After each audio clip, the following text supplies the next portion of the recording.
పవన్ కళ్యాణ్ నటిస్తున్న భారీ చిత్రం 'ఓజీ'. ఈ సినిమా కోసం ఫ్యాన్స్ ఎంతగానో ఎదురు చూస్తున్నారు. ఇక 'ఓజీ' చిత్రానికి తమన్ అదిరిపోయే పాటలు, నేపథ్య సంగీతం ఇచ్చినట్టు సమాచారం. తాజాగా ఆయనకి సుమకి ఇచ్చిన ఒక ఇంటర్వ్యూలో పవర్ స్టార్ పవన్ కళ్యాణ్ 'ఓజీ' సినిమా గురించి ఇంట్రెస్టింగ్‌గా కామెంట్ చేశారు. ప్రముఖ యాంకర్ సుమతో తమన్ జరిపిన చిట్ చాట్‌లో 'ఓజీ' సినిమా వేషాలను పంచుకున్నారు.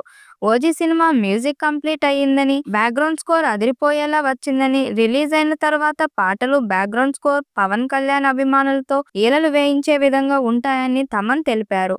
'ఓజీ' రిలీజ్ డేట్ అనౌన్స్‌మెంట్ ఇంకా రాలేదు. పవన్ ఇంకా ఓ 20 రోజులు డేట్స్ కేటాయిస్తే 'ఓజీ' కంప్లీట్ అవుతుందట. కానీ పవన్ రాజకీయాల్లో బిజీ వల్ల ఈ సినిమాకు డేట్స్ ఇవ్వలేకపోతున్నాడు.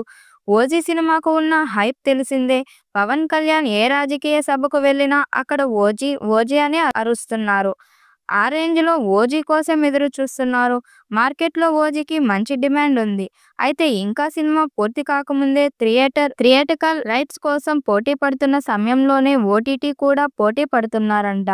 ప్రముఖ ఓటీటీ నెట్‌ఫ్లిక్స్ 100 కోట్లకు 'ఓజీ' ఓటీటీ రైట్స్ తీసుకోబోతున్నట్లు టాక్ వినిపిస్తుంది. దీంతో 'ఓజీ' డిమాండ్‌ని బాగానే క్యాష్ అవుతుందని టాలీవుడ్‌లో టాక్ నడుస్తుంది. పవన్ డేట్స్ ఇస్తే వచ్చే దసరాకి గ్రాండ్‌గా 'ఓజీ' రిలీజ్ చేసే అవకాశాలున్నాయట.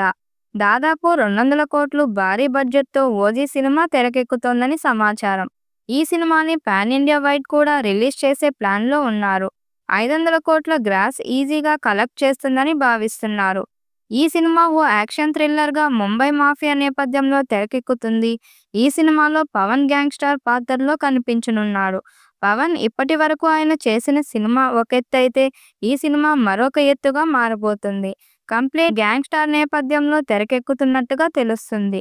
కాబట్టి ఈ సినిమాతో ఆయన భారీ విజయాన్ని సాధించడమే కాకుండా ఇండియన్ సినిమా ఇండస్ట్రీలోనే ఎవరికీ సాధ్యం కాని గుర్తింపును సంపాదించుకోవాలని చూస్తున్నాడు. ఒక్కసారి ఈ సినిమాతో భారీ విజయాన్ని అందుకుంటే మాత్రం ఇక ఇండియన్ సినిమా ఇండస్ట్రీలో ఆయనకి తిరుగుండదనే చెప్పాలి. సెట్స్ మీద ఉంచిన సినిమాలు పూర్తి చేసిన తరువాత ఆయన ఇంకా సినిమాలను చేస్తాడా? లేదంటే సినిమాలకు స్వస్తి చెప్పి ఫుల్ టైమ్ పాలిటిక్స్ మీదనే తన దృష్టిని కేంద్రీకరిస్తాడా అనేది కూడా తెలియాల్సి ఉంది.